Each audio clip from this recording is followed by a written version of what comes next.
പൂപ്പലം ദാറുൽ Falah English സ്കൂളിൽ 2024-25 വർഷത്തെ വിദ്യാർത്ഥി പ്രതിനിധികൾ ചുമതലയേറ്റു.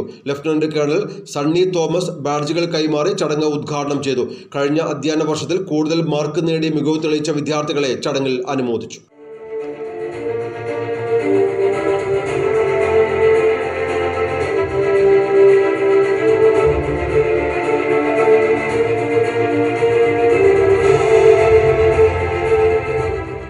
കഴിഞ്ഞ വർഷത്തെ 1 മുതൽ 12ാം ക്ലാസ് വരെ കൂടുതൽ മാർക്ക് വാങ്ങിയ വിദ്യാർത്ഥികൾക്കുള്ള സമ്മാന വിതരണവും ചടങ്ങിൽ നടന്നു.